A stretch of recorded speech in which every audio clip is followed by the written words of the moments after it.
then return that shit. If you want the recipe, I just told you, so I'm not gonna write it down anywhere. So you're just gonna have to go back and watch the video. So we just got back from doing a whole lot of nothing today. It was a pretty lazy day and we're still recovering from jet lag, but I didn't want to make this vlog a complete waste. So what we did was, we've been out of town and we didn't have any groceries. So we went to the grocery store, went to Trader Joe's actually, and I just kind of stacked up on some things that were missing that we just didn't have any of. This is not like a complete grocery haul where I'm showing you everything that I eat during the week, because I do have some stuff in my pantry and in my fridge, but this is just kind of like a re-up. So just restocking from things that I was missing, but I thought I would show you guys. And the cool thing is that I've kind of organized everything that I bought into different sections. So I'm gonna go through each section with you guys and kind of tell you why I'm eating this and why I chose to buy these foods. So this first section over here is kind of more the fresh vegetables. So as you can see, I really like green leafy vegetables and some other peas. These are snow peas or snap peas. These things are so good. You can just put them in a skillet. You can just kind of saute them up and they taste really good. They're really crunchy. This is also a really good mix. It's got kale, Brussels sprouts, cabbage, broccoli, and it's just kind of all chopped up already. And I really like using this and just, again, putting it on the skillet on low heat, and you can just steam it. And it tastes really good by itself, or you can add some like liquid aminos to it. Tomatoes, pretty self-explanatory. I love tomatoes. We have a dedicated bag of baby spinach because I like to put spinach in my smoothies. I also like to have baby spinach salads, and this is the base normally. So again, filled with iron, vitamin C, a lot of really good nutrients in those. And another one, broccolini. Disregard the packaging. Yeah, it's plastic, but I can't really do anything about that. Fun fact, it doesn't stand for Italian broccoli. I thought it did. Broccolini, but no, it's just baby broccoli. So that's the greens and the vegetables. And then now, as we move towards this section, this is kind of like the protein section. So the equivalent of what a normal bodybuilder would be eating, like fish and chicken and eggs and whatever else. This is more like what I use for protein. So the first up, this is like the best tofu that you could possibly get. It's organic tofu, super firm. It's got a really high amount of protein. It's got 14 grams of protein per 3 ounces, which is really high. So there's 5 servings of this. So yeah, this can last. Normally what I do is I'll cut it up into 4 components. So that is what, 4 ounces each. And again, so it's got probably about 16 to 20 grams of protein per serving when you cut it up into 4. And you can do 4 servings in a day, or maybe just split it up and only have 2. So this amount of tofu will last quite a bit. The next thing is tempeh. So this is just fermented soy cakes, I guess you could call them. Again, tons of micronutrients in these. This is the 3-grain tempeh, which you can saute it, you can grill it, you can bake it, you can eat it raw, you can do whatever you want, but I love tempeh. I kind of love tempeh more than tofu at the moment, so definitely had to restock on this. Next thing, this is kind of a new product from Trader Joe's. It's a high protein veggie burger. It is pretty much all whole food plant-based. It's got pea protein blend as its main ingredient. It's got water, pea protein, and black beans. And one of these patties, they're high in calories, but one patty has 26 grams of protein, 12 grams of carbs, 4 grams of fiber, and 13 grams of fat. So it's pretty high in calories per serving, but again, I like it because I like making veggie burgers, and this is a little bit of a healthier option than Beyond Meat or those other alternatives that have tons of highly processed ingredients. Or I wouldn't say highly processed, I'm just gonna say that those burgers have a lot more ingredients, and I like to consume things that have a shorter ingredient list just because I know what's in them. Black beans. So again, black beans is like a classic. If you don't do soy or you're afraid of veggie burgers, then your next option, you could do legumes and beans. And black beans are like a staple for all vegans. It's like highly versatile, loaded with protein. There also is some carbs in there and tons of fiber. So if you can't eat beans without being super gassy, then I'm sorry for you, but I can digest beans very well because I've been eating them my entire life. And if you're newly transitioning into a vegan diet and you have that problem, then just give it time. Maybe just like start with a small amount of beans and legumes and then slowly work your way up so you kind of like allow your gut to kind of adapt to that. So beans, classic staple, get them, love them, eat them. All right, next, this section right here is more of the carbs. So I have complex carbs and I have some fruit in here. I've got some bread.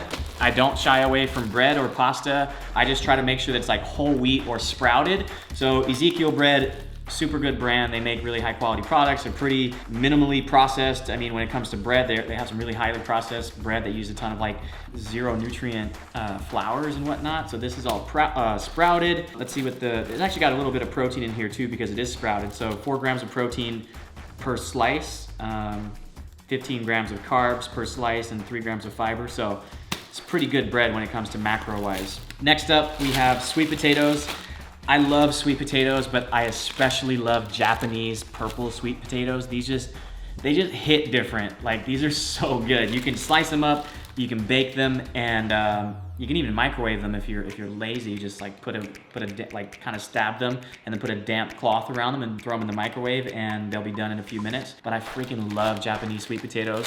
I also got traditional sweet potatoes or yams. I never know the difference between sweet potatoes or yams. If you do, just leave it in the comments, educate me. I don't care, I'll eat both, you know. If it says yams, I'm like, okay, well, cool, sweet potatoes, and I just grab them. But anyway, so bread, sweet potatoes, yams / sweet potatoes, and last complex carb, I just have some jasmine rice. I like jasmine rice. I really do enjoy this, and there's nothing really sexy about it. It's just rice. You boil it, you eat it. Okay, so now the fruit. We have some fresh blueberries. Obviously, blueberries are high in antioxidants. Out of all the berries, I think blueberries are one of my favorites, so I do stock up on the fresh ones. And I also bought frozen ones because these go really well in smoothie bowls. So if you want like a more icy kind of frozen smoothie bowl and you don't want to throw ice, you can just throw in frozen vegetables. And what I'll do is I'll actually freeze some bananas. I'll peel them and then throw them in the freezer as well. So whenever I'm making my smoothie bowl in the morning, I'll just throw these two in there and it just makes it nice and icy. Okay, so banana is pretty self-explanatory. And the last thing I got that's frozen is some roasted corn. I don't know, I normally don't get this, but it sounded really good. So it's like sweet corn with, yeah, some flavoring. I don't know, it's already grilled, I guess. And if you look at the ingredients, it just says corn. So that's when you know it's real. It's like a one ingredient list, just corn. That's it for the carbs. Now for the next section, these are my fats. Again, I don't eat a ton of fats in my diet. I don't cook with oil, so the fats that I do get pretty much come from like the same 5 sources, I would say. The first of which are nuts and seeds, which I already have nuts and seeds in my pantry. My favorite type of seed is pumpkin seeds, and my favorite type of nuts are peanuts, I guess. So peanut butter, just regular, unflavored, unsalted, like, again, very minimal ingredients. So just dry roasted peanuts and salt. If you look at the back of your peanut butter and it's got like a laundry list of ingredients, then return that shit. Next up, we have avocados. Again, I'm an avocado addict. I could eat it all day. I mean, who doesn't like guacamole? Okay, next up, chia seeds. I mean, chia seeds are fantastic. They're filled with healthy fats, essential fatty acids in the form of ALA, your omega-3, and it's also high in protein and high in fiber. If you're gonna eat chia seeds, you wanna make sure that you soak them first. Try not to eat them raw. So a good way to do that is to make like chia pudding, or if you're gonna put it in smoothies, maybe just soak them in water first so you increase like the absorbability of the nutrients in there. Because if you eat it just like this, your body probably won't absorb as much nutrients. So just a little tip for you guys.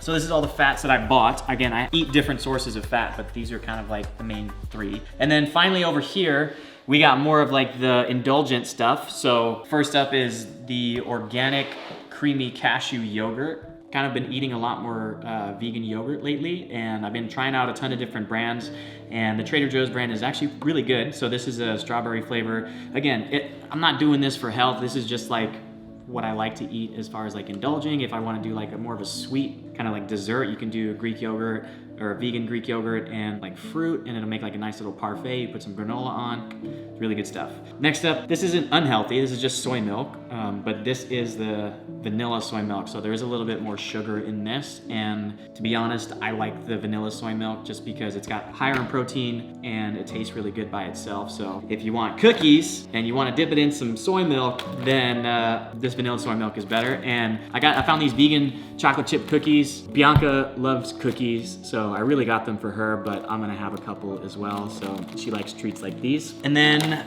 this is a marinade. It's called Island Soyaki sauce. So this is like a really good non-oil based dressing or marinade that you can use to make stir fries. You can soak your tofu in it. You can kind of grill with this as well, and it'll give like your veggies like a really good like sweet teriyaki flavor. And again, it's like the ingredients are pretty much just like herbs and spices and soy sauce and pineapple juice. So it's got a bit of an island flavor. So this is really good and non-oil based. That's the biggest takeaway from this, is that I don't use marinades, that the base is oil. So this is the base of soy sauce. Next up, we have these vegan pot stickers. So these are like gyoza. And again, Bianca really likes these and I like them too. I don't eat them very often, but this is like a little really easy snack that you can make when you're watching movies or something like that. So these are fully vegan, so you just always got to read the label. They do have quite a bit of vegan things in Trader Joe's that aren't labeled as vegan. This one's just labeled vegetable, but vegan friendly. Organic cherry preserves, which is basically jelly. Ton of sugar in here, but again, I like peanut butter and jelly sandwiches, so. And then finally, last but not least, cinnamon squares, crunchy cinnamon squares. This is like the Trader Joe's version of Cinnamon Toast Crunch. A little bit healthier than Cinnamon Toast Crunch. Because it has a little bit less sugar, but there is definitely only 9 grams of sugar in these, which is not bad. Most of the other cereals like Cinnamon Toast Crunch has like 26 grams of sugar per serving, which is way, way higher than this. It doesn't taste as good as like, you know, the really unhealthy stuff, but it does allow you to have a little bit more of those indulgent cereals. And this is fortified with D3, but it is a vegan D3. So some of the Kellogg stuff, the D3 that they use is not vegan. So it's another one of those things you kind of have to look out for. It's like a hidden non-vegan ingredient. So last one, crunchy cinnamon squares. And yeah, that's it. This whole spread cost me about $100. And I'm not sure exactly how long this lasts. I never really track that, but I am buying groceries for 2 people because I just bought groceries for me and Bianca. So we can kind of go through this like each within a week if we really wanted to.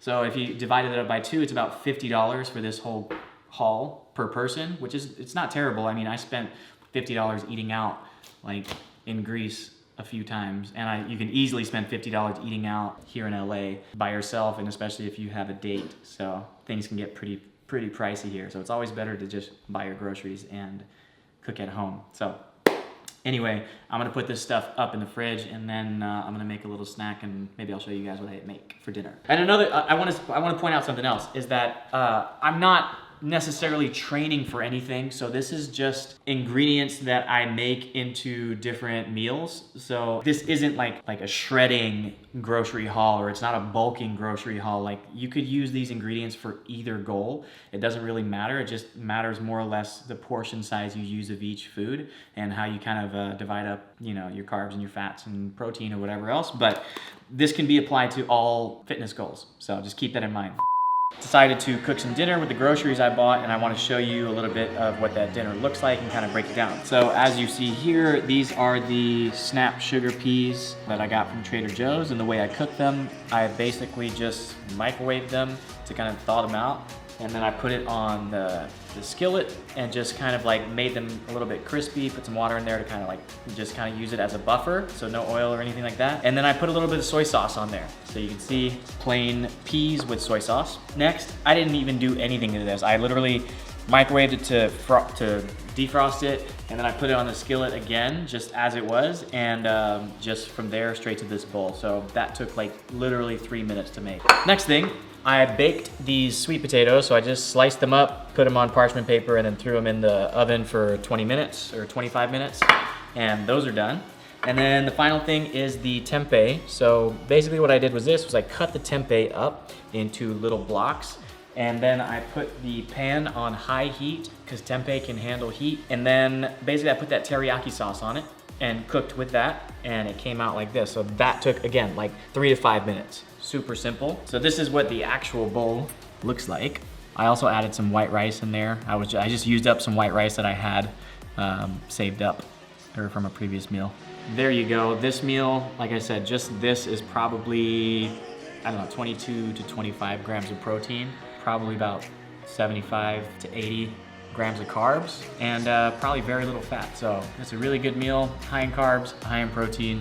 Took me 15 minutes to make. Actually, the potatoes took the longest. I had to wait on the potatoes, so 20 minutes. And yeah, I hope you enjoyed it. But I also do post a lot of food related meals and actually meal preps that I make often on a separate Instagram called Vegan Bodybuilding Food. I'll link that right there. And if you want, you can follow that. I share a lot of recipes. Stay tuned for more vlogs. I'm gonna wrap this one up and eat my dinner. And we got some really cool things come in this week. So be sure to watch the last vlogs and be all caught up. So thanks. Good night.